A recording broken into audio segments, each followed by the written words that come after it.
అరుణాచల పదికానికి శ్రీ సాయిపరమైన స్వేచ్ఛానుసరణము. శ్రీ భగవాన్ దివ్యాంతరంగము నుండి స్వేచ్ఛగా ప్రవహించిన ఈ స్తోత్రము భక్తి జ్ఞాన వైరాగ్యాల త్రివేణీ సంగమం. మహర్షి ప్రోక్తమైన ఈ ప్రార్థన మహిమాన్వితమైన వేదవాక్యే. ఇది మామూలు ప్రార్థనల వంటిది కాదు. ఇందులోని భావాన్ని హృదయగతం చేసుకొని శ్రద్ధగా చదివితే దీని ప్రభావము అసాధారణంగానే ఉంటుంది. శ్రీ సాయి భక్తులకు శ్రీ సాయియే సకల దేవతా స్వరూపము, ఉపాసనా దైవము. సాయి భక్తులు ప్రతినిత్యం ఈ ప్రార్థనను భావస్ఫూర్తితో చదవడం వారి సాధనకెంతో దోహదం చేసి శ్రీ సాయినాథుని అనుగ్రహానికి పాత్రులను చేయగలదు. ఈ ప్రార్థనలో ప్రకటమైన మహోన్నత భావం సామాన్య భక్తునికి ఉంటుందా? అది లేకుండా అనుకరణలా అలా ప్రార్థన చేయడం ఎంతవరకు సముచితం అనే సందేహం కొంతమందికి కలుగవచ్చు. నిజమే. అయితే అట్టి ఉన్నత భావాలను మనకు చేతనైనంత ఆర్తి ఆర్ద్రతలతో తిరిగి తిరిగి మననం చేసుకోవడం ద్వారా అట్టి భావము సంస్కారము క్రమంగా మనలోనూ హృదయగతమై పై ప్రార్థన సార్థకం కాగలదు. శ్రీ సాయినాథుని శరద్బాబూజీ. ఓ సాయినాథ, ఏమి లాభం పొందుదామని సంసార సాగరంలో మునుగుతూ తేలుతూ నాశనమైపోతున్న అసంఖ్యాక జీవుల్లో ఎందుకు ఎవరికీ కొరగాని ఈ దీనుణ్ణి గురిచూచి పట్టుకొని ఉద్ధరించి నీ పాదాల దగ్గర నిలుపుకొన్నావు. ఓ కరుణా సముద్రుడా, నీ పేరు ఎత్తటానికి కూడా అర్హత లేనివాణ్ణి. అవధిలేని నీ కరుణను స్మరించి సిగ్గుతో కృంగిపోతున్నాను. బాబా, నన్ను దీవించు. ఓ సాయినాథ, నీ ముఖమే ఎరుగని నన్ను ఒక్కసారిగా మింగివేయాలని తలచి నీ అనుగ్రహ పాశంతో నా కంఠాన్ని బిగించి బలవంతంగా నీ పాదాల వద్దకు ఈడ్చుకుని వచ్చావు. మరి ఇదేమిటి? నన్ను ఒక్కసారిగా మింగివేయకుండా కొంచెం కొంచెంగా తింటున్నావేమిటి? ఇట్లా చావు బ్రతుకుల మధ్య చిత్రహింస చేయడం నీకు న్యాయమేనా? నేను గత జన్మల్లో ఎంత చేశాను? ఆ ఘోరమైన దురంతాన్ని ఈ దుర్బలుడు ఎదిరించగలడా? ఓ సాయినాథ, ఒక్కటే నా ప్రార్థన. ఈ నా అహాన్ని ఈక్షణాన్ని పూర్తిగా మింగివేయి. అప్పుడు నేను మృత్యువును అధిగమించి ఒక్కడినే చిరంజీవిగా వెలుగుతూ ఉంటాను. ఓ నా తండ్రి, నేను చిరకాలం నుండి కమలం దగ్గర కప్పలాగా నీ పాదాల దగ్గర ఉన్నాను. తుమ్మెద మాదిరి నీ జ్ఞానమధువును ఆస్వాదించే భాగ్యాన్ని నాకు కలుగచేయి. అట్లా అనుగ్రహించకపోయావా, నిన్నే వజ్రశిలగా చేసుకొని అంతమై శాశ్వతంగా నీ అపకీర్తి స్తంభంగా నిలుస్తాను. ఈ అపఖ్యాతి నుండి తప్పుకోవడానికైనా నన్ను అనుగ్రహించు సాయినాథ. నీ జ్ఞాన కాంతులు సకలాన్ని ప్రకాశింపచేస్తున్నాయి. గాలి కంటే సూక్ష్మమైన నీ అనుగ్రహం అంతటా వ్యాపించి ఉంది. ఓ సాయినాథ, నేను ఈ ప్రపంచంలో సగర్వంగా తలెత్తి తిరగకుండా నా బుద్ధిని అపహరించి ఎందుకూ కొరగాని మొద్దును చేసి వదిలావు. పోనీ నీ జ్ఞానాన్నన్నా ఇచ్చావా అంటే అది లేదు. ఇట్లా రెంటికీ కాకుండా చేశావు. ఈ స్థితి భరించరానిది. ఎవరి వినోదానికై ఇట్లా చేస్తున్నావు? నాకు ఈ ప్రపంచపు పిచ్చిని వదల్చి నీ పాదాలు పట్టుకునే పిచ్చిని అనుగ్రహించు. ఓ సాయినాథ, నీవు ప్రపంచ ఉన్మాదానికి విరుగుడైన తిరుగులేని ఆత్మరూపంతో ఉన్న దివ్యౌషధానివి. ఓ సర్వోత్కృష్టుడా, నీ పాదాలు పట్టుకుంటే సమస్త బంధాలు తెగిపోయి ముక్తులమవుతాం అనే జ్ఞానం లేని అసంఖ్యాకుల్లో నేను అగ్రేసరుణ్ణి. నేను కర్తను అని అహంకరిస్తున్న ఈ అహాన్ని నీ అనుగ్రహ జ్వాలలతో బుగ్గిచేయి. నా భారాన్ని స్వీకరించు. సమస్తాన్ని ధరిస్తూ భరిస్తున్న ఓ విశ్వగర్భుడా, నీకు వేరే భారమెక్కడిది? నీ నుండి విడివడి ప్రపంచ భారాలను నెత్తిన పెట్టుకుని కృంగిపోతున్న నన్ను ఉద్ధరించు. ఓ కృపాస్వామి, పరాత్పరా బాబా, ఒక్క క్షణం ఆలస్యం లేకుండా నన్ను నీ పాదపద్మాల దగ్గరకు చేర్చుకో. అద్వితీయుడవైన ఓ పరిశుద్ధుడా, ఆకాశం, గాలి, అగ్ని, నీరు, భూమి, అనంతమైన జీవకోటి, చరాచర సృష్టి నీవు తప్ప అన్యం కాదు. అయినప్పుడు నేను మాత్రం నీకంటే భిన్నంగా ఎట్లా ఉండగలను? సకల జీవుల హృదయాలలో నీవు ఒక్కడివై నిండి వెలుగుతున్నావు. హృదయం నుండి నేను అని తలెత్తుతున్న వీడు ఎవడు? నీ కరుణతో వీడి నెత్తిమీద నీ పాదాన్ని ఉంచి మూలంలోనికి, అంటే నీలోనికి త్రొక్కి వేసి పూర్ణంగా నీలో కలిపి వేసుకో ఓ సాయినాథ. ఓ నా తండ్రి, దొంగ మాదిరి నన్ను బలవంతంగా నీ భక్తి పాశంతో కట్టివేసి ఎంతో కాలం నుండి నీ పాదాల దగ్గర నిలబెట్టావు. మరి నీ అనుగ్రహంతో నన్ను శిక్షించవేమిటి? ఎందుకు నన్ను తీసుకుని వచ్చినట్లు? నీ తత్వమేమిటో నాకు అర్థం కావడం లేదు. నీ విరహాగ్ని నన్ను దహించి వేస్తోంది. విలవిల్లాడిపోతున్నాను.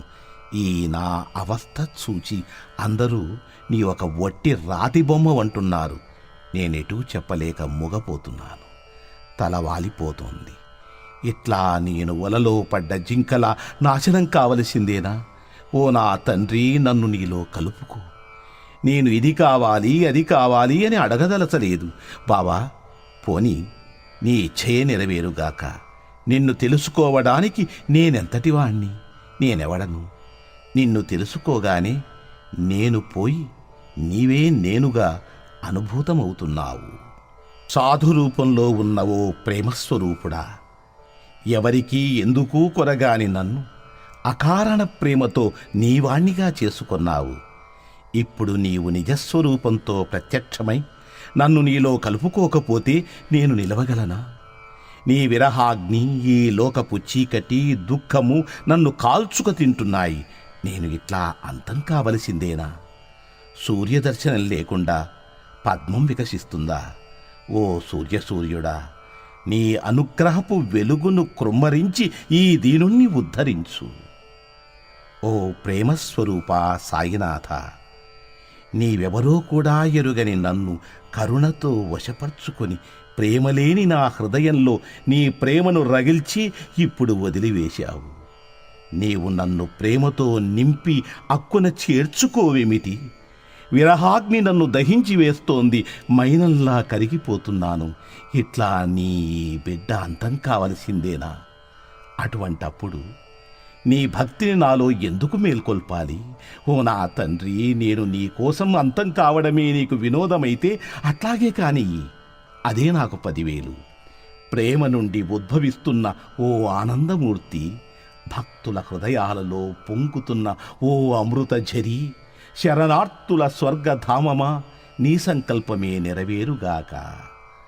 ఓ సమస్త జీవుల్లారా, నేనొక క్రొత్త దివ్య అయస్కాంతాన్ని కనుగొన్నాను. అదేమి అద్భుతమో! దీన్ని ఒక్కసారి స్మరించారా?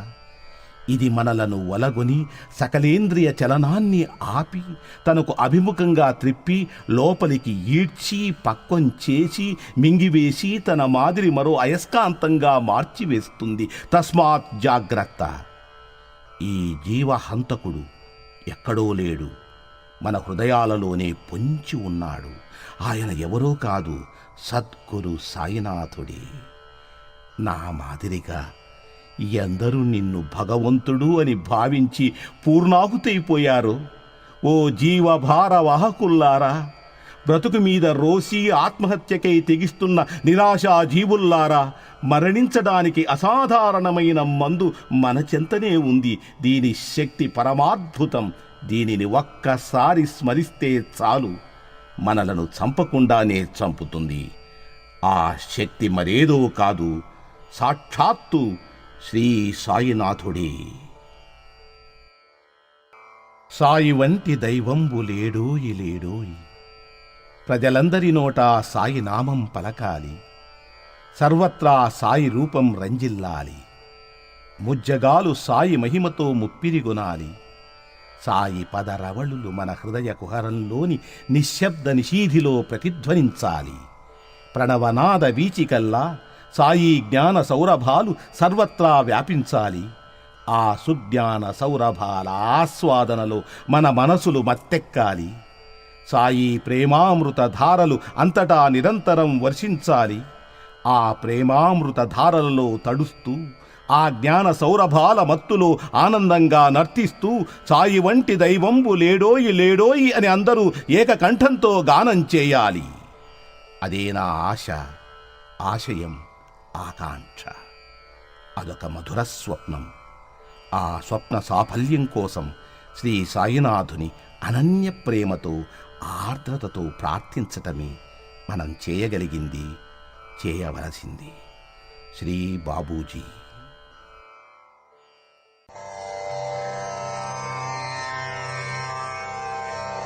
श्री सच्चिदानंद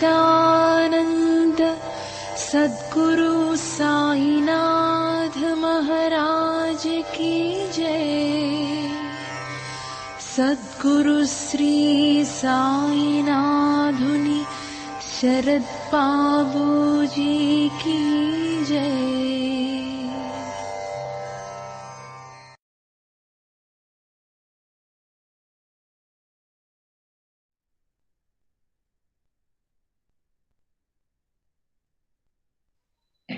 श्री सच्चिदानंद सद्गुरु साईनाथ महाराज की जय।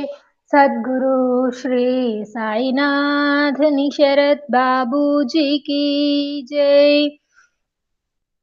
సాయి దీవెన పూజ్య శ్రీ సాయినాథుని శరత్ బాబూజీతో భక్తుల అనుభవాలు గత వారం తరువాయి.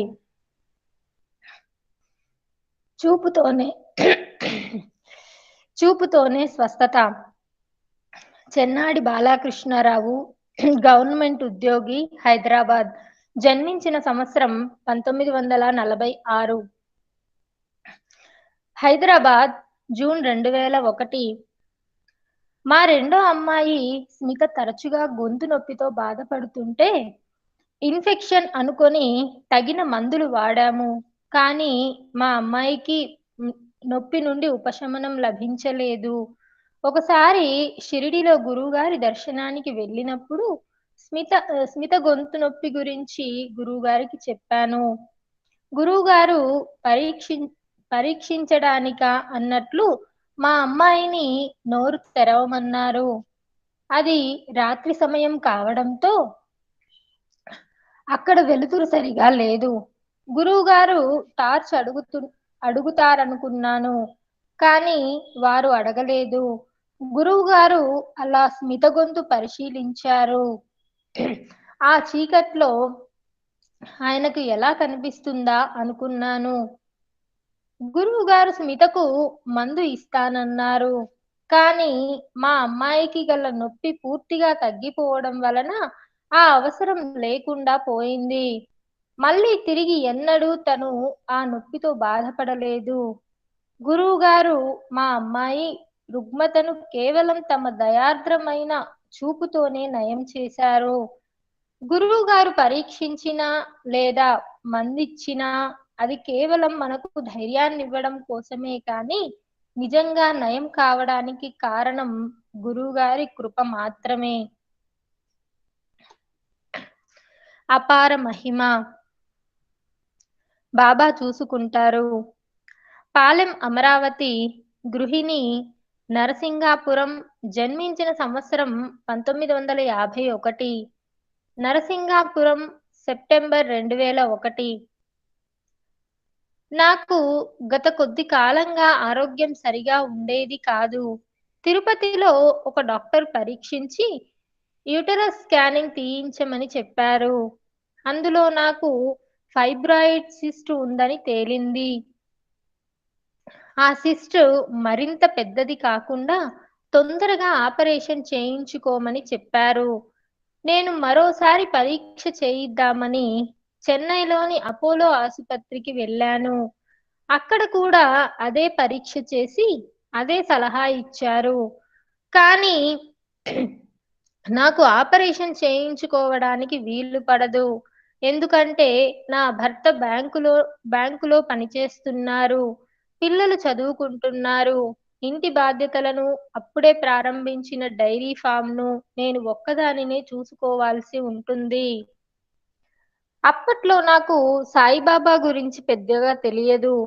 కానీ మా అమ్మాయి సాధన మాత్రం 1994 నుండి సత్సంగానికి పోతూ ఉండేది. బాబా గురించి, గురువుగారి గురించి ఎంతో ప్రేమగా చెప్పేది. నేను కూడా సత్సంగాలకు పోవడం మొదలుపెట్టాను. అక్కడ ఎందరో భక్తుల అనుభవాలను విని నేను సంభ్రమాశ్చర్యాలకు లోనయ్యేదాన్ని. 1996లో ఒకసారి దర్శనం సమయంలో మా అమ్మాయి సాధన నా ఆరోగ్య సమస్య గురించి గురువుగారికి చెప్పింది. అమ్మను డాక్టరును కలిసి ఆయన చెప్పినట్టు చేయమను అని గురువుగారు సమాధానం ఇచ్చారు. మళ్ళీ డాక్టర్ దగ్గరకు వెళితే ఆయన ఏమని చెప్తారో, ఏమి చేయమంటారోనని భయపడి నేను వెనువెంటనే డాక్ డాక్టరు దగ్గరకు వెళ్ళలేదు. దాదాపు 6 నెలల తరువాత గురువుగారు తిరుమల వస్తున్నారని తెలిసి వారిని దర్శించుకునే అవకాశం ఉంటుందని భావించాము. అందువలన సాధన నన్ను ఇంకోసారి స్కానింగ్ తీయించుకోమని పట్టుబట్టింది. గురువుగారి ద్వారా పొందిన ఎన్నో అనుభవాల వలన సాధనకు గురువుగారి పట్ల అచంచలమైన భక్తి విశ్వాసాలున్నాయి. నాకు గురువుగారు అప్పటికే నయం చేసేసి ఉంటారని ఆమెకు నమ్మకం. అలా కాకపోతే ఆపరేషన్‌కు గురువుగారి ఆశీస్సులు అడగవచ్చునని అనుకున్నాము. నాకిక తప్పలేదు. రెండవసారి స్కానింగ్ చేయించుకున్నాను. అసలు ఎటువంటి సిస్టు ఉన్న ఛాయలేవీ కనపడలేదు. గురువుగారి రక్షణకు, కరుణకు నేను చలించిపోయాను. తరువాత తరువాత రోజు దర్శనంలో నేను గురువుగారికి నా పాత రిపోర్ట్‌లను, కొత్త రిపోర్ట్‌లను చూపించాను. గురువుగారు బాబా వైపుకు తిరిగి నమస్కరించుకున్నారు. బాబా పట్ల వారికున్న వినమ్ర భావం నా మనస్సును గాఢంగా తాకింది. దేనికి సంబంధించినదైనా దేనికి సంబంధించినదైనా సరే, ఆ గొప్పతనాన్ని వారు తనదిగా భావించరు. వారి నుండి మనకందే అనుగ్రహాన్నంతా అవధులు లేని బాబా కృపకే ఆపాదిస్తారు. భక్తుడు మనం బాబాకే చెందిన వారమని, ఆయనే మన తండ్రి అని మనకు ఎలా తెలుస్తుంది? గురువుగారు ఆయన నుంచి మనం పొందే రక్షణ ద్వారా మనకేదన్నా సమస్య వచ్చినప్పుడు ఎవరు తీరుస్తారనేది మన అనుభవం ద్వారా తెలుసుకుంటాం. బిడ్డను చూసుకునే ఆయనకు మాత్రం బాగా తెలుసు వీడు నా బిడ్డే అని. ఉదాహరణకు తల్లి బిడ్డల సంగతే తీసుకో. నీకు తెలుసు నీకు తెలుసు నీ బిడ్డని. నీ బిడ్డకేం తెలుసు నువ్వు తల్లివని? పోను పోను బిడ్డ ఎట్లా తెలుసుకుంటాడు? నువ్వు వాళ్ళను ప్రేమించే తీరును బట్టి, వాళ్ళ అవసరాలను తీర్చే పద్ధతిని బట్టి, ఏడిస్తే పాలిస్తున్నావు, లాలిస్తున్నావు. దీనిని బట్టి ఓహో ఈమె నా తల్లి అని చెప్పుకుంటాడు. అంతే కదా! అలాగా మన అవసరాలను తీర్చే దానిని బట్టి ఆయనే మన తండ్రి అని తెలుసుకుంటాము. బాధలు చాపిన భవరోగ వైద్యులు. చంద్రకాంత్ అచ్యుతరావు గోర్కర్, పూజారి, షిరిడి. జన్మించిన సంవత్సరం 1963. షిరిడి జూన్ 2002. నేను షిరిడీలోని సాయిబాబా మందిరంలో పూజారిగా పనిచేస్తున్నాను. 1991లో నాకు నోటిలో పుండ్లు వచ్చాయి. నాలుకంతా కూడా పుండ్లు ఉండడంతో నాలుకకు ఇంజెక్షన్ తీసుకుంటే కానీ ఆహారం తినలేకపోయేవాడిని. అది అతి కష్టం మీదనే. అట్లా 2 సంవత్సరాల పాటు బాధపడ్డాను. ఆ పరిస్థితిలో నన్ను చూసి నా మిత్రులు తోరత్, సురేష్ భాయ్లు శ్రీ బాబూజీ గురించి చెప్పారు. వాళ్ళ వాళ్ళ అనుభవాలు చెప్పి నన్ను వెళ్ళి గురువుగారి దర్శనం చేసుకోమని సలహా ఇచ్చారు. నేను సాయి పథంలో గురువుగారిని దర్శించుకొని నా జబ్బు గురించి చెప్పుకున్నాను. గురువుగారు వారి ప్రక్కనే ఉన్న సాయిబాబా ఫోటో వైపు చూస్తూ బాబా చూసుకుంటారు అంటూ ఊది ఇచ్చారు.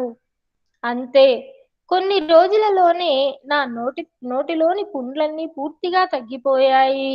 ఇప్పుడు అన్నీ హాయిగా తినగలుగుతున్నాను. ఈ సంఘటనతో నాకు గురువు గారిపై ఎనలేని గౌరవం, భక్తి కలిగాయి.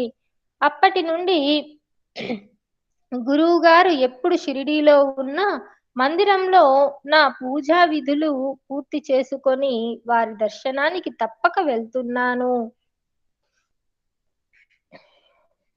భక్తుడు: బాబా, నన్ను ఆనంద స్వరూపంగా ధ్యానించు.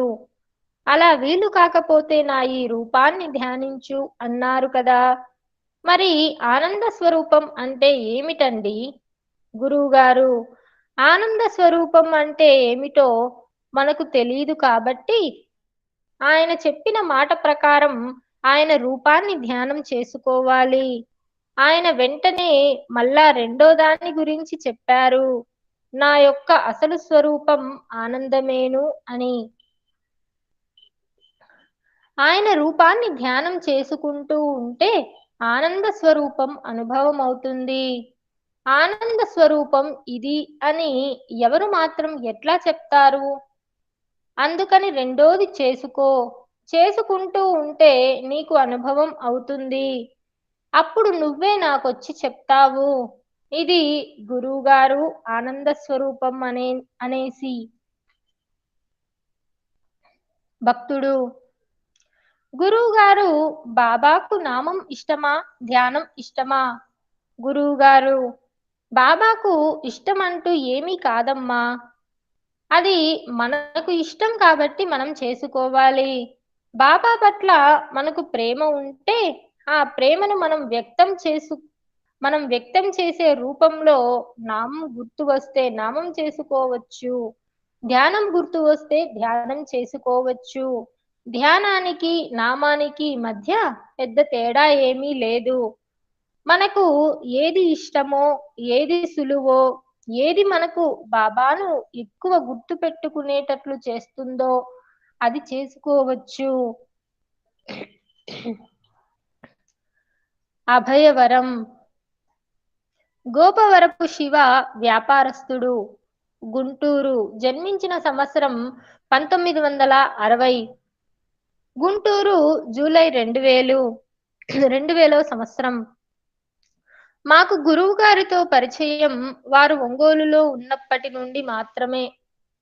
ఉన్నప్పటి నుండి ఏర్పడింది. అప్పట్లో మా అన్నయ్య గుప్తా గారు ఒంగోలు ఆర్టీసీలో ఉద్యోగం చేస్తుండేవారు. 1983లో ఆయనకు గురువు గారితో పరిచయమైంది. తర్వాత నేనెప్పుడు అన్నయ్యను కలిసినా ఆయన మాటల్లో ఎక్కువగా గురువుగారి ప్రస్తావనే ఉండేది. వారి గొప్పతనాన్ని, వ్యక్తిత్వాన్ని ఎంతో విశిష్టంగా చెప్పేవాడు. వారి పట్ల వ్యక్తమయ్యే ఆయన ఆరాధనా భావం నాలో తెలియకనే ఎంతో కుతూహలానికి కారణమైంది. ఈయనను ఇంతగా ఆకర్షించిన ఆ మహనీయుణ్ణి తప్పక చూడాలనిపించింది. ఒకరోజు మా అన్నయ్య నన్ను గురువుగారి దగ్గరకు తీసుకెళ్లారు. అంతవరకు నేను ఊహించుకున్న దానికన్నా ఎంతో ఉన్నతంగా తోచారు గురువుగారు. వారి సన్నిధిలో పైకి చెప్పలేని రక్షణ భావం కలిగింది. అందువలన వారితో అప్పుడు నన్ను అమితంగా బాధిస్తున్న నా పిల్లల అనారోగ్యం, వైకల్యం గురించి చెప్పుకున్నాను. నా వివాహం మేనరికం అంటే మా అక్కయ్య కుమార్తెతో నాకు పెళ్లి జరిగింది. మా మొదటి సంతానం వినయ్కి మానసికమైన ఎదుగుదల లేదు. రెండవసారి పుట్టిన అమ్మాయి హరితకు శారీరకంగా పెరుగుదల లేక చాలా పొట్టిగా ఉండేది. ఇద్దరిని అనుక్షణం ఎవరో ఒకరు ప్రక్కన ఉండి గమనించుకోవాల్సిందే. నాకు నా శ్రీమతికి నిత్యం పిల్లలదే చింతగా ఉండేది. నా దిగుళ్ళు, బాధలన్నీ ఎంతో ఓపిగ్గా విన్న గురువుగారు అనునయంగా, బాధపడవద్దు, బాబా ఉన్నారు, అన్నీ ఆయనే చూసుకుంటారు, మీరు నిశ్చింతగా ఉండండి అని సాంత్వన చెప్పారు. గురువుగారి అమోఘమైన వాక్కు మహిమ ఏమిటో కాని ఆ క్షణాన్నుండే నాకు ఎంతో ఊరట లభించింది. మా పిల్లలిద్దరినీ గురువుగారి దగ్గరకు తీసుకొచ్చి చూపించాము. వినయ్కి గురువుగారు హోమియోపతి మందు ఇచ్చారు. వాడి వాడిలో చాలా మార్పు వచ్చింది. చెప్పిన మాట అర్థం చేసుకోవడము, శాంతము వచ్చింది. మా అమ్మాయి హరిత ఏడాది తర్వాత చనిపోయింది. పాప చనిపోయినందుకు బాధ కలిగినా ఆ బాధలోనే బాధాకరమైన జీవితం నుండి ఆ అమ్మాయికి విముక్తి కలిగింది కదా అన్న ఓదార్పు కలిగింది. అందరి వలె మాకు చక్కని ఆరోగ్యవంతమైన బిడ్డ కావాలని నాకు, నా భార్యకు ఎంతో కోరిక ఉన్నా మూడవసారి కూడా ఏదో ఒక లోపంతో ఉన్న బిడ్డ పుడితే ఎలా అని మరలా బిడ్డను కనే ధైర్యం చేయలేకపోయాము.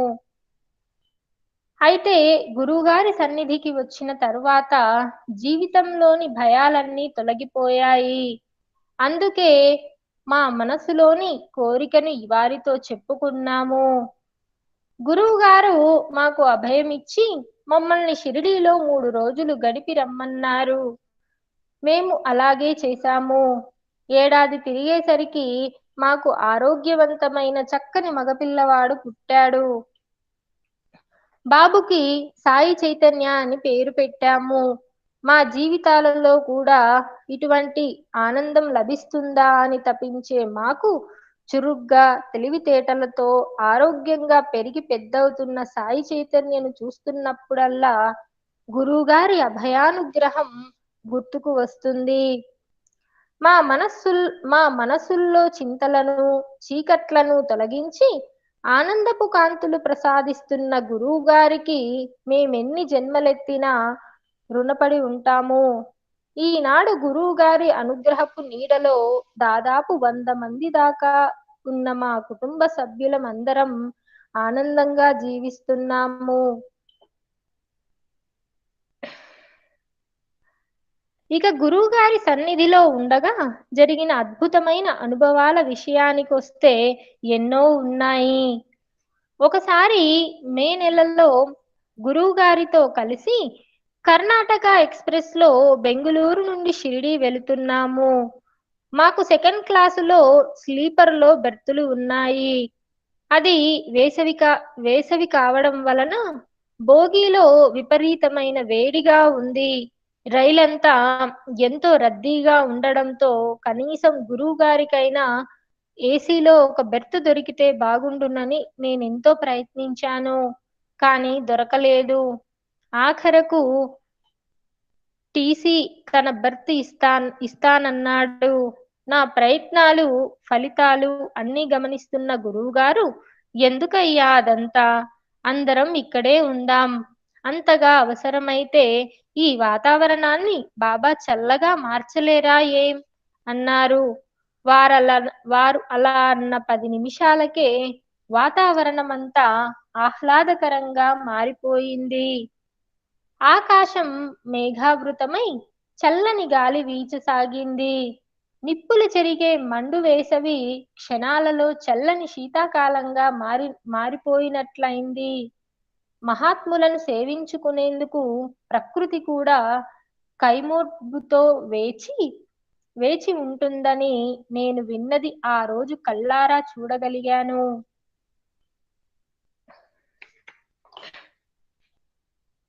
భక్తుడు బాబాకు ఎప్పుడు ఏమి జరగబోయేది తెలుసు కదా గురువుగారు. ఆయన విశ్వమంతా నిండి ఉన్నారు కాబట్టి ఆయనకు అన్నీ తెలుసు. బాబాకు ఒక భవిష్యత్తు తెలుసు అనేది మనకు తెలిస్తే మన జీవితాన్ని భద్రంగా ఆయన చేతిలో ఉంచగలం. భక్తుడు ఆయన భవిష్యత్తును కూడా మార్చడానికి సిద్ధంగా ఉన్నట్లు అనిపిస్తుంది కదా గురువుగారు. అవసరమైతే జ్యోతిష్యులు జ్యోతిష్కులు జరగబోయేది చెప్పగలరేమో, కానీ నేను చెప్పింది జరుగుతుంది అని బాబా చెప్పారు. కాబట్టి బాబా చెప్పింది జ్యోతిష్యం కాదు. మనకు ఆయన పట్ల నమ్మకం ఉంటే శరణాగతి చాలా సులభమవుతుంది. లీలలు నిన్ను శరణాగతి పదంలో త్వరితగతిన ముందుకు నడిపించడానికి దోహదం చేస్తాయి. మనము మన మనస్సుని మన ప్రయత్నంతో గురువుకి అప్పగించలేము. నీ మనస్సుని నాకు అప్పగించు, నేను దానిని నడుపుతాను అని భగవాన్ చెప్పారు. కానీ మనం మన మనస్సును అంత తేలికగా అప్పగించలేము.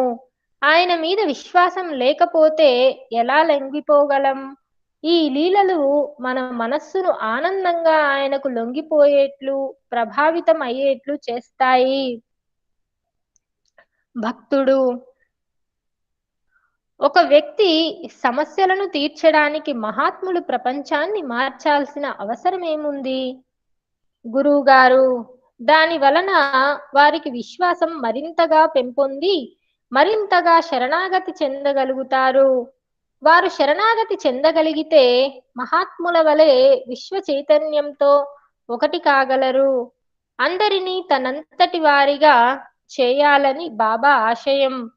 ఎందుకంటే బాబా తన ఆత్మనే ప్రతి ఒక్కరిలో చూస్తారు. వారిలోని ప్రతి భాగాన్ని, వారి ఆత్మను సంపూర్ణం చేసుకునే ప్రక్రియ అది. వారి స్థితి అలా ఉంటుంది. కానీ మనం మనం వారిలో ఒక భాగమనే జ్ఞానం లేదు కాబట్టి మనము అన్ని జీవరాశులు ఒకటే అని అర్థం చేసుకోలేం. కాబట్టి వారు మనలను వారిలాగా తీర్చిదిద్దాలని ప్రయత్నించినా మనం వేరే విధంగా ఆలోచిస్తుంటాము. భక్తుడు అన్నదానం చేసేటప్పుడు ఏ భావంతో చేయాలి సార్? గురువుగారు, అన్నదానం అనే మాట రానివ్వద్దు. మనం బాబాకు ఎలా నైవేద్యం పెడుతున్నామో దీన్ని అలా నైవేద్యంగానే పెట్టాలి. పెట్టేవారికి నేను బాబాకు నైవేద్యం పెడుతున్నాను అనే భావం ఉండాలి. తినేవారు మేము బాబా ప్రసాదం తింటున్నామనుకోవాలి. పెట్టేవారు బాబా ఏ రూపంలో తింటున్నారో అనుకోవాలి. అందుకే అన్నదానం అనకూడదు, అది బాబా నైవేద్యం. బాబా బాబా ప్రసాద వినియోగం అనవచ్చు. తినే వాళ్ళను చూసి రెండవసారి అడగబాకండి అనడం, తిన్నది చాలే ఇంకెంత తింటావు అనడం చేయకూడదు. బాబాకు నైవేద్యం పెడుతున్నామనే భావనే ఉంటే ఇలా వ్యవహరించము కదా. భక్తుడు మనం తినగా పారవేసినవి వేస్ట్ కావడం లేదు కదా. జంతువులు, సూక్ష్మజీవులు తింటున్నాయి కదా, అది అన్నదానమే కదా. గురువుగారు, అదెలా అన్నదానం అవుతుంది? మనం పారవేశాము, అవి సంపాదించుకున్నాయి.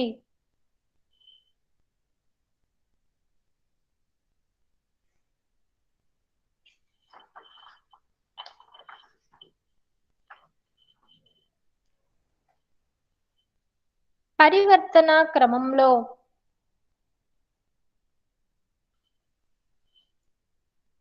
పొన్నవోలు శైలజ గృహిణి, చెన్నై. జన్మించిన సంవత్సరం 1963. చెన్నై, ఆగస్టు 2004. మేము గురుగారి దగ్గరకు ప్రాపంచికమైన కోరికలతో, సమస్యలతో వచ్చినా వారు వాటిని తీర్చడంతో పాటు మానసిక పరివర్తన, శాంతి, ఆనందాలు ప్రసాదించారు. వారు వాచా ఏమి బోధించకపోయినా ఆయన సన్నిధి ప్రభావంతోనే మనలో పరివర్తన వస్తుందని మాకు కొంతకాలానికి గాని అర్థం కాలేదు. వారితో మాకు ఉన్న జన్మజన్మల అనుబంధం ఏమిటో మాకైతే తెలియదు. కానీ మా వారు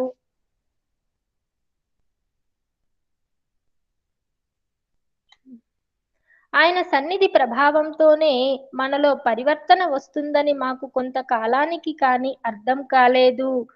వారితో మాకు ఉన్న జన్మజన్మల అనుబంధం ఏమిటో మాకైతే తెలియదు కానీ మా వారు, నేను, మా పాప, బాబు అందరం ఆయన దగ్గరకు చేరిన మరుక్షణం నుండి ఆయన పరివారంలో భాగమైపోయాము. మేము అలా అయ్యాము అనేకంటే వారి ఆదరణ, ఆప్యాయతలే మమ్మల్ని వారి దరికి చేర్చాయి అనాలి. శ్రీ సచ్చిదానంద సద్గురు సాయినాథ్ మహారాజ్ కీ జై. సద్గురు శ్రీ సాయినాథుని శరత్ బాబూజీ కీ జై.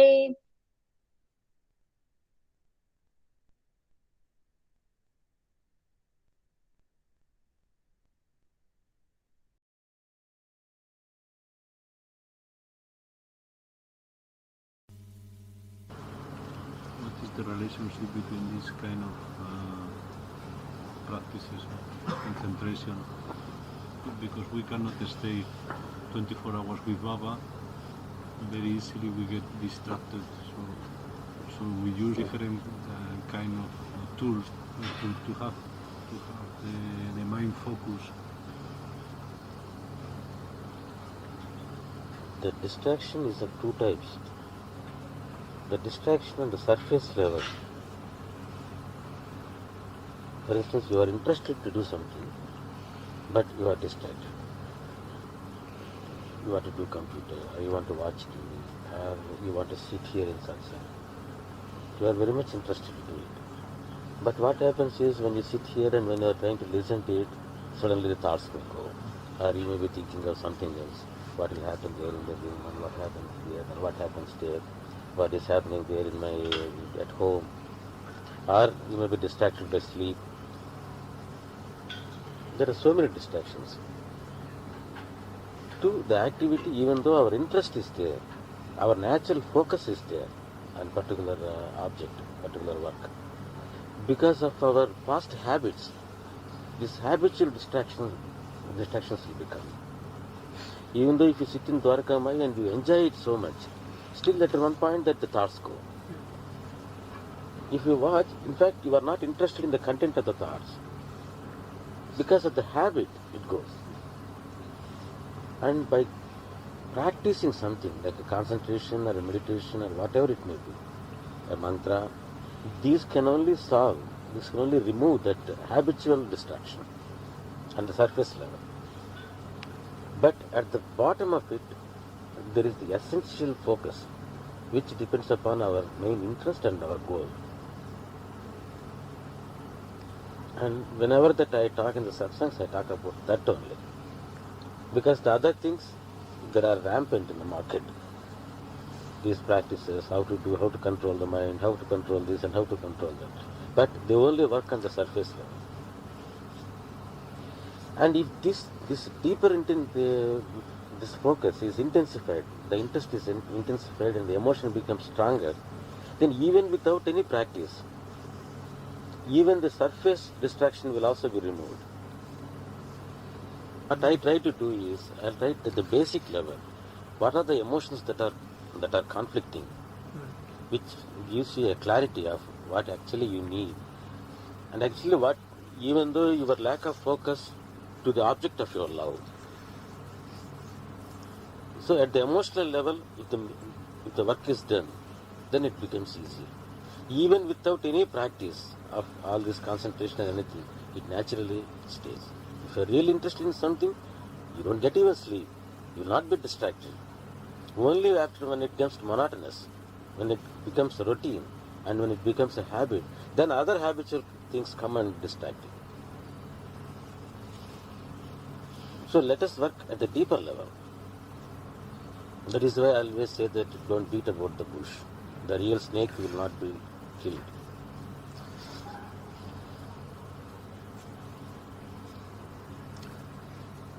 Guruji, when I'm sitting in Dwarka Mai and I'm looking at Baba's picture, the feeling of love is there, and the thought comes up, I love you, Baba. And then I was thinking about it, And it was just coming, thinking, well, what is it I love? About Baba, I don't know the man, you know. And what I was loving, it seemed, was the love. And I asked myself, well, what is it you love? I love the love. It is what I have always tell you in all the satsangs, that always I stress you. You have given a very concrete example for that. I always say that you only surrender to your own sense of fulfillment and not to Sai Baba at all. It seems as if that you are loving Sai Baba and you are surrendering to Sai Baba and you are following him and all this stuff. But what you are doing is your own sense of fulfillment. Yeah. Why you love Sai Baba is in the Sai Baba's presence in the Dwarka Mai that you get the sense of a peace or fulfillment and whatever you call it. You are happy. Because he causes it, you think that you love him. If it doesn't give you that happiness, you no more love him. Right. Because what is there? Why you have to love Sai Baba? As you told, you do not know the man. I don't know. Whether you haven't met him and you have any personal connections with him. So it seems too unreasonable and irrational simply to say that I love Sai Baba. Nobody can love. We only love what he triggers in you. Right. Because you already love this, because he triggers it, when it expresses outwardly, you say that you love Sai Baba. Because you do not, if you say that I love my own love, I love my own peace, means it is too abstract. If at all you love it, even though that you love it, it won't come.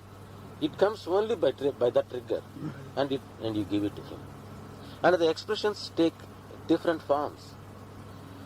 And actually when you are experiencing that, you need not say I love Sai Baba and I love Sai Baba. You simply love it. You love him, that's all. You love him. And how it expresses the intensity, it depends upon the need also. You will love coffee. In fact, you don't love exactly that coffee, that stuff. That stuff which the stimulation and the taste which it produces in you. What you love, in fact, is that stimulation which comes through coffee. Even though that you love coffee and you may take it twice or thrice or 10 times a day, now it is very cold. Now you need some warmth. The need for stimulation and warmth is more now. Now you always love to have a cup of coffee. And when a cup of coffee is offered to you, how you hug it and how you show it? You just touch the cup. Why you are touching the cup? Not because you love you love the cup, the warmth that you take into the body. Like this, and then put it like this, the coffee, and then slowly, like that, as if you take the whole warmth of it. The colder it is, the better the expression. What actually you are loving, is that the coffee or the cup? So these are the expressions that we use. Sometimes when you go, at one time that you may not feel so much love in Dwarka. At one time you do not feel so much here when sitting in satsang. And another day you may feel the intensity. The next day you may not feel it. It all depends what you have done in the day and what emotions have come up and with which that you are trying to fight out, and in the cold or heat of it. When you come and then when because of the need is there, that you take it and you experience it avidly.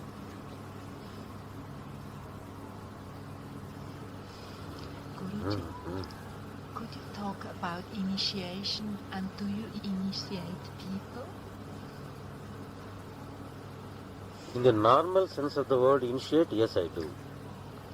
And in the esoteric sense of the word, I don't. I initiate you. For instance, I want you to go to Dhamanagar tomorrow. I am initiating you to go there. Initiate means to trigger, to push, to give a direction. To introduce. And with regard of initiation, like blowing a mantra into your ears, that I won't do. Or initiation by through the 7 rays, these things I don't know.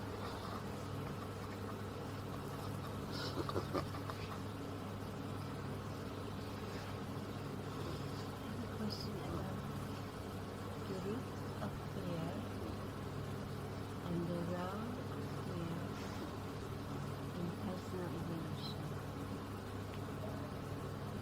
Fear comes because with the sense of loss of something which you love most. It springs from love. Because you love something, and if you are insecure, if you are afraid that you may lose it, then fear comes.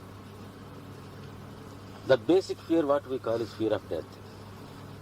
Even that fear comes because you love your life so much, you don't want to part with it, and because that there is a possibility that you may lose it, that gives you the fear of death. Fear of death is the result of your love of life. In all the fears at various levels, even in our daily life, that fear is the outcome of the thought that you may lose something which you love very much. In the personal development, usually everybody has this fear in different aspects and for different reasons and different causes. But when the fear comes, what the fear at the personal development level, it acts like an impediment, because the personality doesn't unfold, grow easily. When it tries to grow is when you have an anchor, a sense of security. A child grows fast, but child is very timid. Usually she is afraid even to go out of this, to go alone, to stay alone, to eat alone, to go to bathroom alone. See how many fears a child has.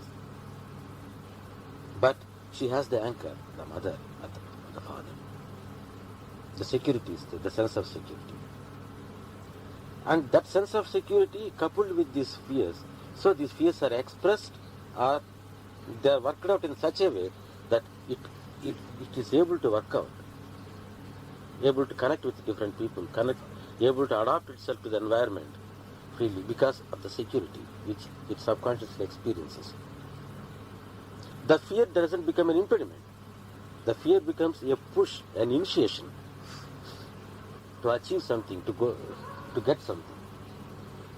And when that sense of security is not there, that anchor is not there, then it suppresses.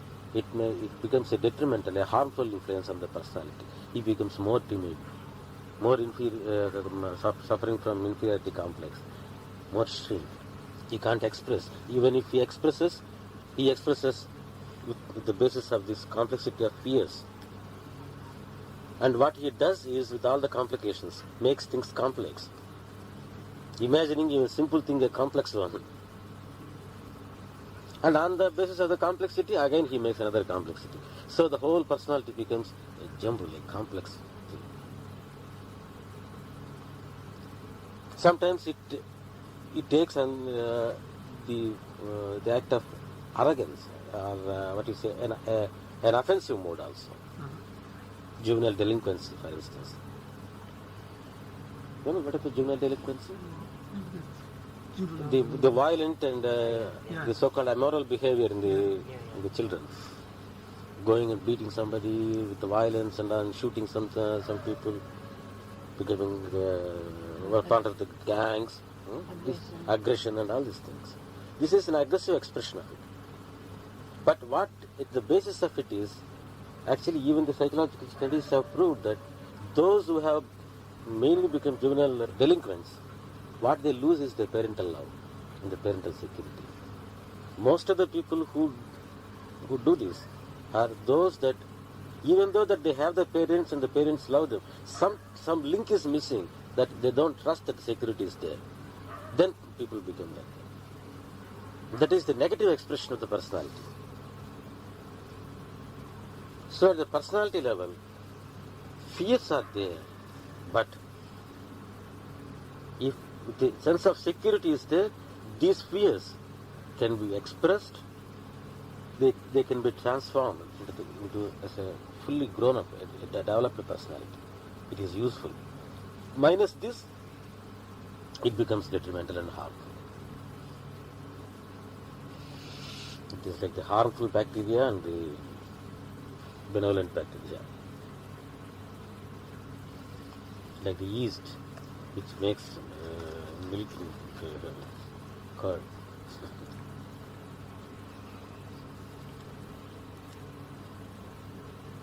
At the grass level, it is true that the milk is broken, it is spoiled. But how it breaks is, it breaks and it transforms into curd, which is the other stage of milk. So when coming in contact with you, and the fears come up that causes suppression or holding back, what to do? It won't. In fact, what happens in coming in contact with me is, even though the fears are there, I don't discourage the fears. Yeah. But at the same time, you have an anchor. Right. And after one or two experiences, that you don't even simply think that it may be my only a psychological feeling. Right. Because you can practically experience it. Then you have the fears, you have the support. You fear and you will not fear. Then as the famous Baba's catchword, why fear when I am here?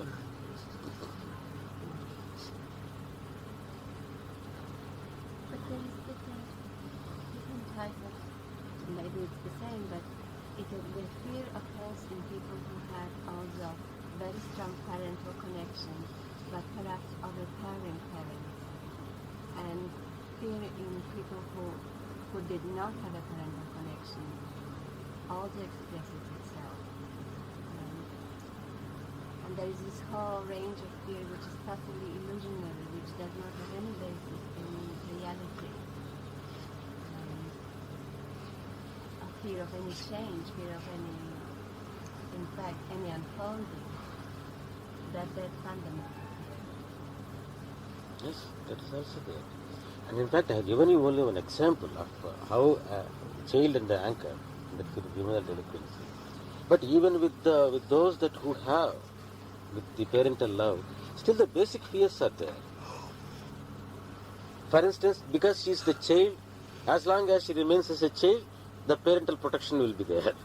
So if she grows up and if she transforms, if she changes into an adult, the one that the parental affection, the security which she is getting, he may lose it.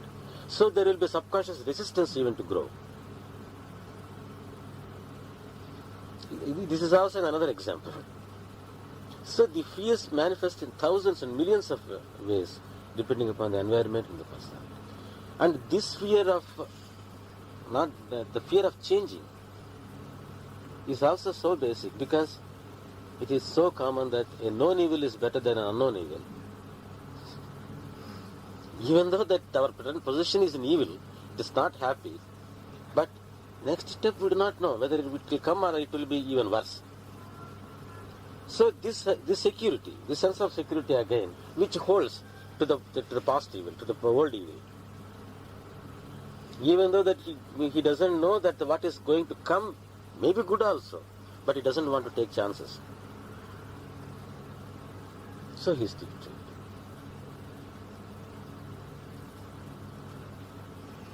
If we go on, if you apply the principle which I have told you, all the fears will be answered. This is the formula. A square B square plus B square. Isn't the sense of security or an anchor to a belief system? You believe in something, you believe in Baba or you believe in Jesus Christ. If you truly believe in that, then that is your anchor, and that's your love. If it really works as an anchor, he is already transforming. The point is what he believes may not give him the sufficient anchor. Then comes the problem. That is what I already said. When you believe it, you will get some experiences, and then it stops being simple belief. It becomes an experience. Then it expresses totally. What happens with many people is they believe something which can give them an anchor, but it won't give the anchor.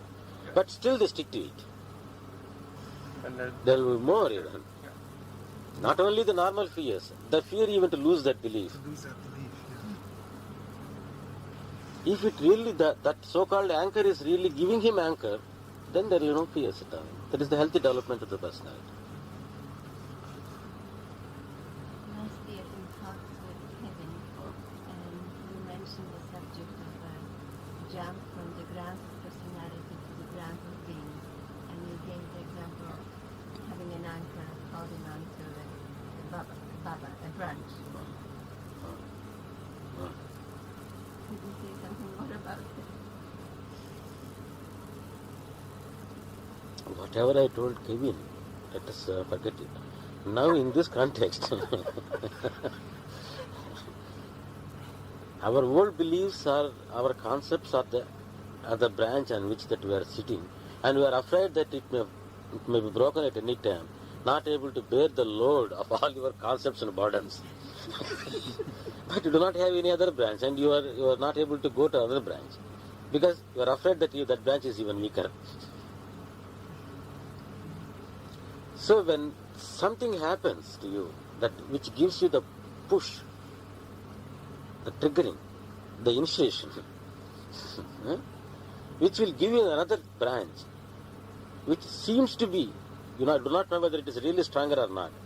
And when you hold to it, and then if you really experience that it is stronger, then you leave the old branch.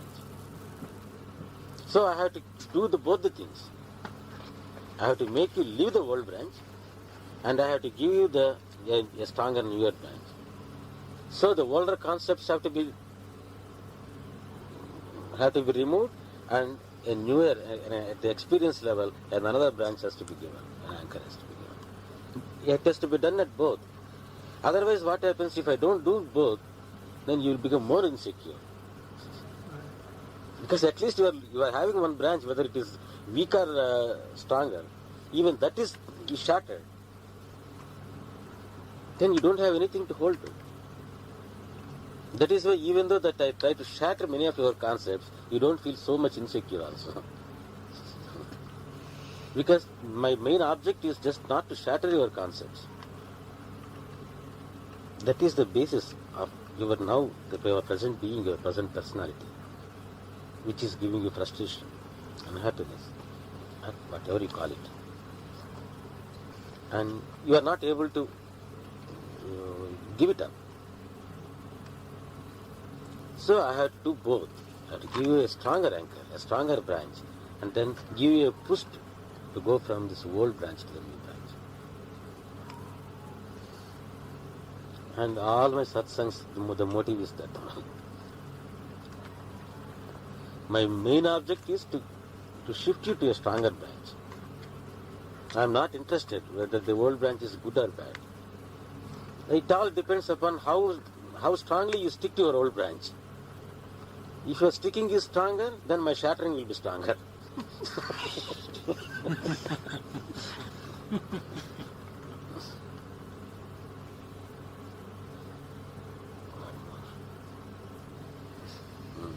What's the tortoise in Dwarkamai in the middle of the floor? What does it represent?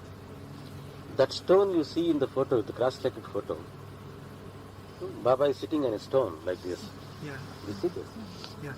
That stone used to be there on the spot where the tortoise is there. When they are trying to expand the hall, and then they shifted the stone to the back, just in order to make a mark, to mark that the stone was here before, that they have put the tortoise. Tortoise is in the Hindu mythology. The tortoise is the one that which holds the whole earth, the whole universe. It is the bottom of it. The other sacred symbols cannot be touched with our food. It is defiling them. So it is already underneath the whole ground. So there is nothing wrong even if we step on it. So that is the safest symbol, the safest sacred symbol, which cannot be defiled by our touch of our food. That is why it is there. He didn't always sit on that stone. No. He never used to sit on the stone. He used to sit at the place where the photo is now, the Dwarkamai photo. Only once he sat on it. Before, the devotees used to wash clothes on the stone. You see the Dwarkamai main portrait there? That is his usual pose. That is how he used to sit the whole day. You have this photo, the smiling Baba photo. In one of the books I came across the description that Sai Baba used to sit facing south. Yes. Now the photo is facing south. And what is the meaning of there seems to be some meaning in facing south? Nothing. Do you know? Because that is the only convenient posture where he can sit in the masjid. Where else he can sit? It so happened that the Duni is now situated in the Agneya. That corner in the Hindu conventional architecture, the fire has to be, even the kitchen and everything. The southeast corner. But what happens, for instance, think of Dwarka Maya. In those days, that part where the Duni is there, the roof was not there in the early days of Baba. Only one part of the roof was already, it fell down. Only one part was there. And then that is a masjid. In the masjid, the sacred object is the nimbar, that niche. Yeah. That niche is towards Mecca. All the Muslims, all over the world, they turn towards the west, to the niche. That is the window through which that they can pray to the Mecca. That is only that symbol. That is where all they come and they do nawaz. And it is disrespectful to keep a respectable object to the left. Always a respectable thing should be always kept to the right. That is why even while dining also, Baba used to make Bade Baba sit to his right only, always. Because he used to treat him as a honored guest, always. So whenever that he used to dine, Bade Baba has to sit to his right only, not to the left. So just think, if at all that you go and you want to sit there, you have to get some breeze and some air. And where do you sit? You sit exactly where Baba used to sit on. There is no other go for you. And where the Duni has to be placed, the opposite. The opposite happened to be the southeast corner. Then the Nimbar is to his right, then the Duni is to his front. Because this, there is no other reason for that.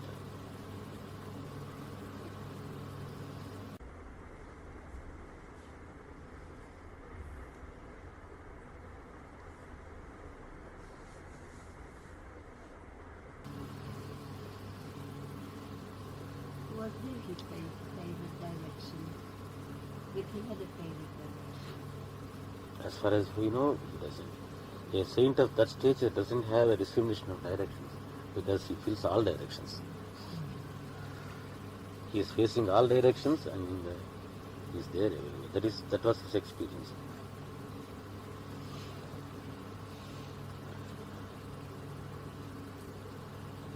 And why that became so important is, usually a saint or while you are sitting in meditation, people are not advised to sit facing south. It's considered to be very inauspicious in Indian tradition. Because south is the direction in which the realm of the god of death is situated. The Yama. So it is facing, Yama means facing death. So they like to face the direction where the god of wealth, the realm of the god of wealth is situated, like that. Or where the realm of the god of power is situated. But they avoid south. People are not advised not even to sleep. North and south direction, facing south. That is looking at Yama, looking at death. If you look at him and he may also look at you, and then there is the whole thing. Even they don't put you in photo also, a picture facing south. Many people objected when the Saibaba in my house there, when Baba's picture is turned towards south, and these people who had this traditional stuff in their brain, they came and they said, Guruji, putting Baba's photo facing south. That is the convenient place where that I can put Baba's photo. That is why I put it, not because of any other reason. If I have another convenience, I will put it in some other direction. Here, in fact, this shed, constructing this shed, you can't see any mandir or any satsang hall Like this facing north and south. Yes. Go anywhere in India. Yes. But this is the most, to me, it is the convenient posture where I can have the length and everything. So I said, it doesn't matter. Go. When people come, Baba should be there. Even from the gate, they could be able to see Baba. in the road also. See, from Pimple Road also you can see. I don't know this stuff, this superstitious stuff, don't bother about it. Come on, put it. In fact, it is in Indian, it is the most radical satsang hall. Very, very radical. To you, it doesn't mean anything. In Indian can't even think. Go and see any mandir in India, any mandir. And I sleep north, south in my room. Facing south, sir. Facing south. Yes, that is the only convenient posture there in that room. What can I do? Baba is in all directions, and wherever you face Baba. There's nothing to fear.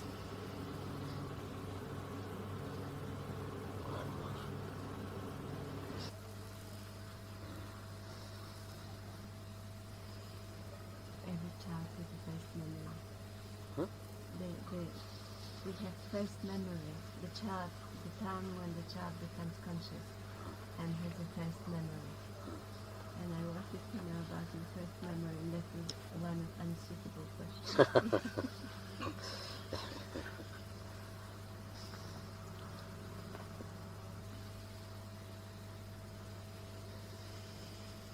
The first memory is the memory of my own existence.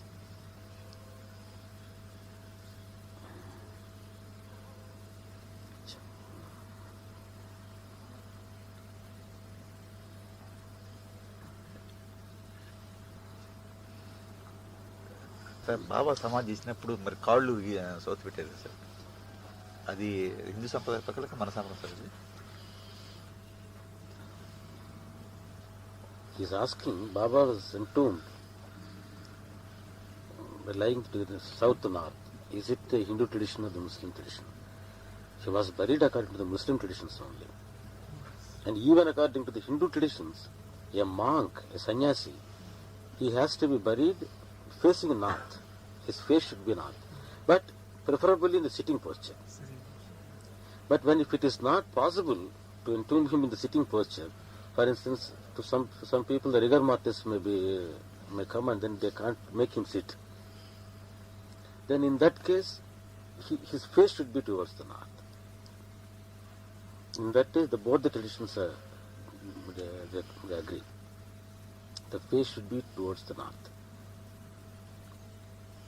Even though the possibility was there that Baba could be entombed in a sitting posture, because even after 3 days, Baba's body didn't get rigor mortis at all.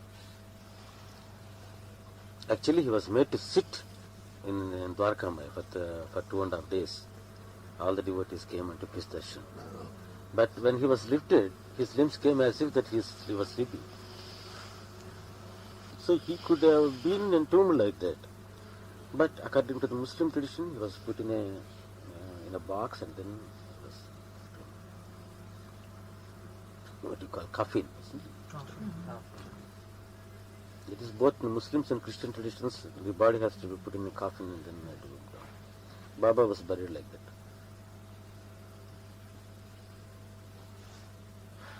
If it would be in Hindu tradition, he wouldn't have been burnt and not buried? No, buried. Yes, monk has to be buried, not not cremated. Only householder, he has to be cremated. Otherwise, he has to be buried. So the whole Hindu tradition is based on the Vedic ritual. The Vedic ritual is the ritual of fire. It's almost the whole Vedic tradition is the fire cult. The whole tradition, the whole ritual goes round the fire. So as a student, when he learns the Veda, what he learns is how to do the fire ritual. When he has learned the fire ritual, then he has to be married. When he marries, first he starts the fire ritual himself. His personal fire is installed in his house. Because that was the deity in those days. The image worship was not there in the Vedic times. The fire used to be the image, the deity, the god. And daily he used to worship the fire. And he is the one that who is properly initiated, properly learned how to do the fire ritual, with all the rites. And when he passes away, people imagine that he has become one with the deity, the object of the whole lifelong contemplation on the fire. So that fire which he lit and then he was contemplating the whole life, with that fire his body also has to be cremated. So the assimilation will become complete. The spirit has already been assimilated, absorbed into the spirit of fire. Now this material is also consumed by the fire. So the fire goes to the fire. With a monk, the monk is not authorized to do, he gives up, he abandons all fire ritual, any ritual. And the monk is not authorized to do any fire rituals. All these Vedic rites, a monk should not do. Even Arati? Arati is different, it's not a Vedic thing. You read my Arati introduction, this will be answered. How it has transformed into the Arati, the Vedic ritual was transformed. So a monk, because he's already abandoned his connections with the fire, he should not be put to fire. So he is to be entombed. And a person who hasn't been married, he is also entombed, not only the monk. Who has not initiated into the fire rituals, a person who is not initiated in the sacred thread, for instance, he has to be entombed, buried only, not cremated. The fire should not touch his body, because he is not right, he is not a proper man, where the fire can purify him. So if a householder is a yani, he's still burnt. According to the tradition means he has to be burnt. He's still burnt because he's a householder, even if he's a yani. He has to be cremated. Sometimes then the saints will also be put just in the Ganges, no? Not Yes, buried? there is also that depends upon some cultic differences are there, some traditions. Because you can't simply brand Hindu tradition as this. There are so many local variations in it. Some people, what they think is, by giving the body to Ganges, and it becomes food to the fish and these things, and so that is punya, that is meritorious. Right. When I was asking you before about saying, Baba, I love you, and then seeing that it's the love that I love, it's the love that I'm loving. Yes. The experience of love. The experience of love. The concrete love, the concrete experience of love. Right. Before also you loved your love, but it was not expressive. It cannot be experienced. It's not coming out. So in his presence, he triggers it. Right. And then, are you saying then when the need is great enough, then that will be continual? Or is it just by coming in contact with it again and again? Because once it triggers, it comes again and again. It comes again and again. But some very rare cases, what happens is at one time it triggers, and if it is not able to cater to all the needs of our basic being, then after some time it stops triggering. Achha. So that's why the other needs have to be seen in life? Because what happens is when you go at the surface level, you go with some concepts. Yeah. Because already that you have superimposed on your mind certain concepts. And what happens is when you go there, immediately those concepts become fulfilled. You get a sense of fulfillment. Right.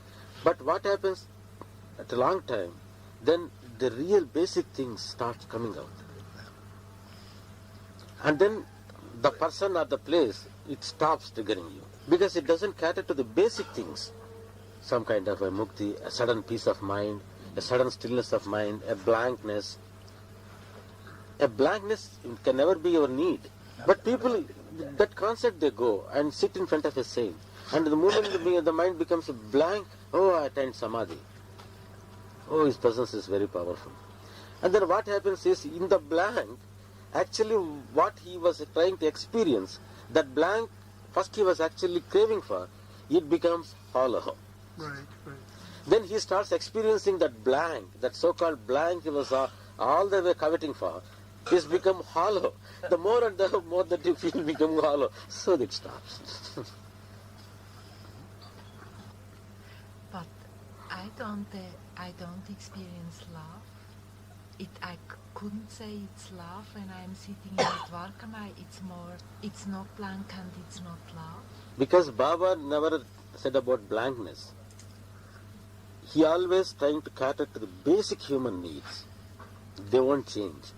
And so there is no possibility of Baba stopping or ceasing to trigger your love.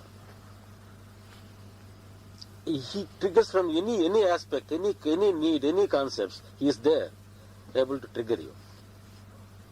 And what is that you are experiencing in Dwarkamai then? Is it fulfillment, sense of fulfillment? It's more than.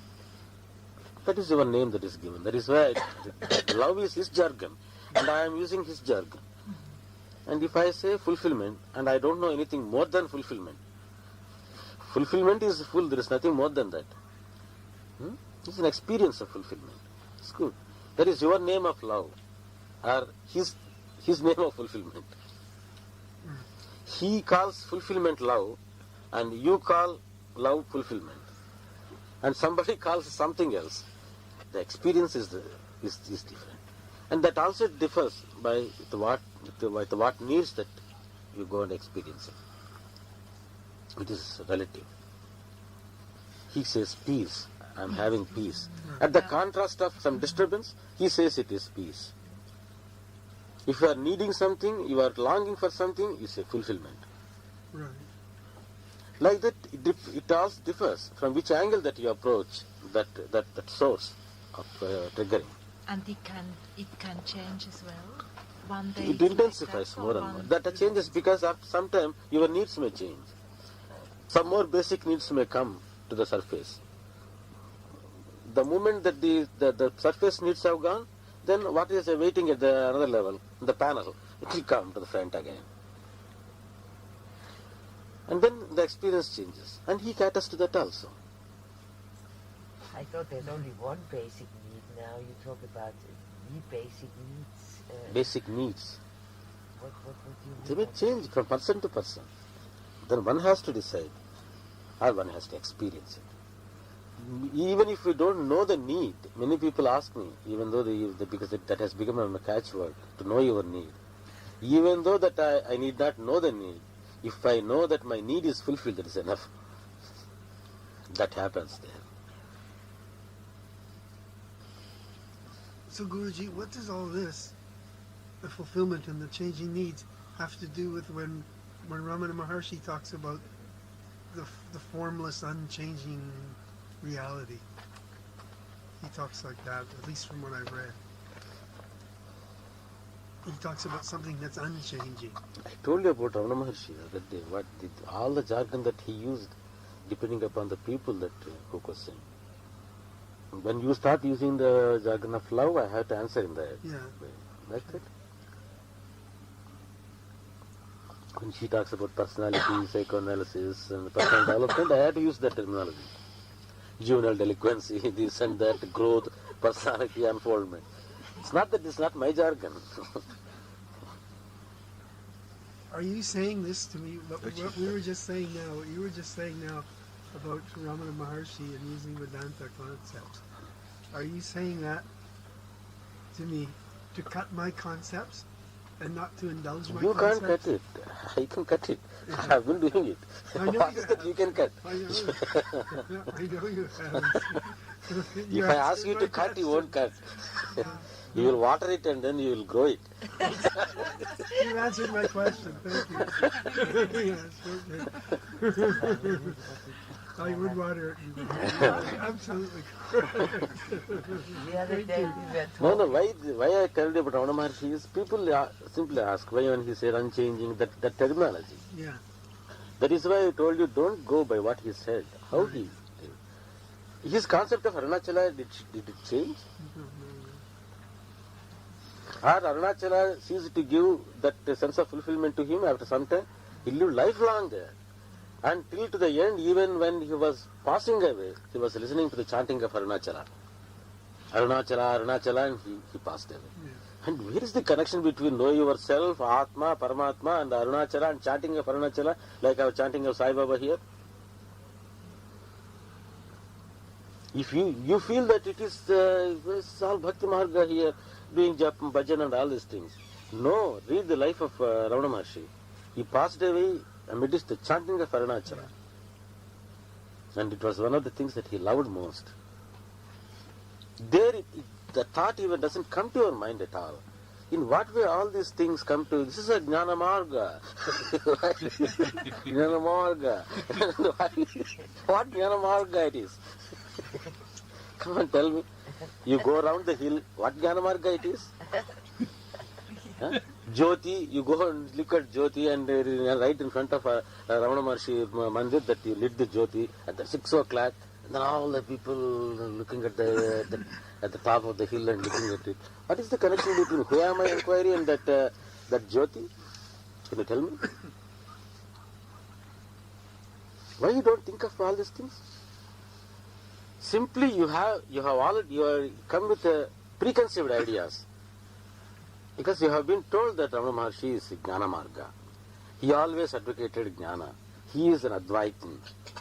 So even when you go there, and even when you see around what is actually going on there, it won't disturb you. But giving an Arati to Sai Baba and people singing Arati disturbs you. This is all traditional stuff. It's all bhakti. You can go and touch the thing. There is no orthodoxy at all here. And because of inconvenience, now people are not going up and then garlanding Baba's statue. But in those days, about 10-15 years ago, all the people used to go up, climb the Samadhi and then used to garland personally. 85 years. We used to give a bath also to Baba. There's no that untouchables, this religion, that religion should not touch, and these concepts are not there. No Brahmins and non-Brahmins concept here. Especially in Sayana, you don't see any even the slightest symbol of a tradition. You don't see a picture of a deity anywhere around me. But still the concept comes, devotional path, Bhakti Marga. Doing bhajan here. Think. What I am saying is, be open. Yeah. Let not these things disturb you. When you go to Ramana Maharshi, you go to him in order to help, to receiving help from you for your inquiry. You won't think of it. But subconsciously what you want, you require is his help, his grace for the speedy inquiry, for the speedy realization of your inquiry. So your mind is on the grace of the Sadguru. Now you come to Sai Baba. People are worshipping as they like. As the symbols which at their disposal are available to them. Why do we bother about these things? If you come and say that it is my tradition that I have to salute him like this, oh, hello, Sai Baba. How do you do? Good, say that. But that is also a tradition, that is what I am saying. If you don't want to say that doing namaskar is a tradition and you should not do the ritual, then saying hello and then doing like this is also a tradition, a habit, a ritual. Why you have to say like this? And why have to shake your hands only? Come on, think. Because you are in the tradition, you have been born in the tradition, you won't question them. They become so natural to you. And here to the people, bowing down is so natural. That is the natural expression which is available to them. Don't be distracted by these outer forms. They have nothing to do with the thing which you are seeking from Sai Baba. You say, who am I? You know all I. Your I, everybody knows. But that is not what Bhagavan was mentioning, referring to. He was mentioning to the real I in his words. That means a superior thing, which is beyond, which transcends this limited personality, which he calls the false ego. The Atman is which pervades everything, which is almost divine, the God, the perfect. The perfect is within you, but you are not able to experience it. Right. So try to inquire the I. It is experienced in you in the form of your own existence. And when you say for instance, here people are saying Sai Baba and Sai Baba and Sai Baba. What is Sai Baba? Sai Baba is an equivalent of that I, that great I. Yeah. He said, I am moving in all the creatures. Whoever thinks that Sai Baba is only this 5.5 feet body, they haven't seen Sai Baba at all. You think you and I are different, but in fact we are all one. This is all the things Baba said. So the real Baba is here. How he is, we do not know. So when you are chanting Sai Baba and Sai Baba, you are already making an inquiry. What is the nature of Sai Baba? Where is the Sai Baba? And calling the Sai Baba. Calling. Baba, Baba, Baba, and calling. One that which is not visible, you are trying to make it visible. That is calling. You don't think that you are Sai Baba. So it is easy for you to know something which transcends you, your greater self. When we are already at the lower self, the experience of the lower self, it is very difficult to catch hold of another thing. So if people can cleverly, even though without their being conscious of it, what they do here is a kind of self-inquiry only. But I don't call it self-inquiry, I call it Sai-inquiry. If at all you like a cooperation, comparing notes between these two, let me put it like this. It's a nice way to put it. Very nice way to put it. When you put something in front of you,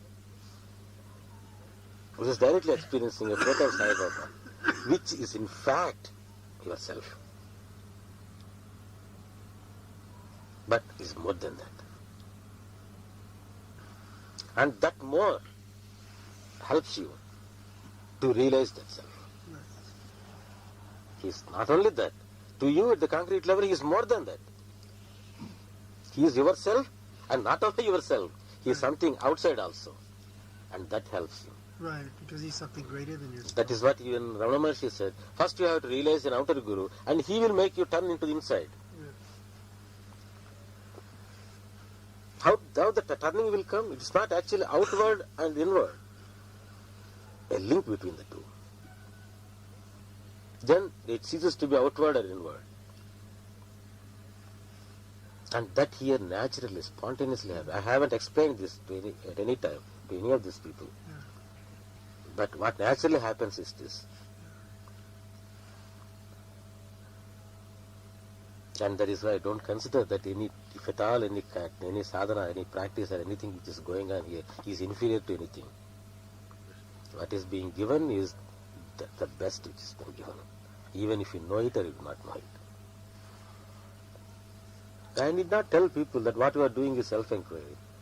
They need not. What the experience is that is enough. Yeah.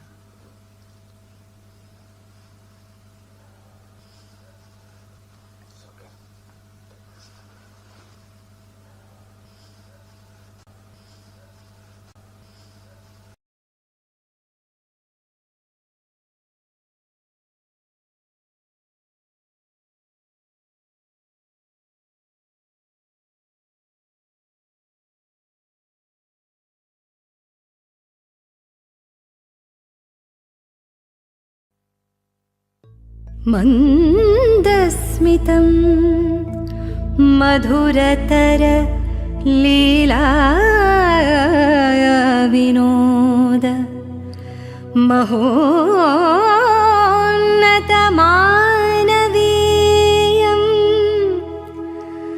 अपार करुणान्तरङ्गम्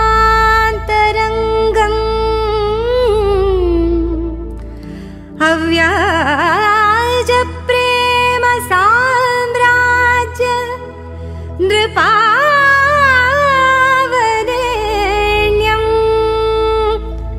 सद्गुरुं शरद्गुरुदेवं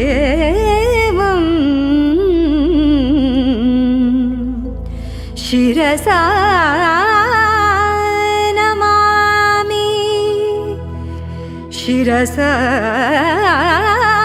नमामि शिरसा नमामि शिरसा नमामि नमामि।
तुम बिना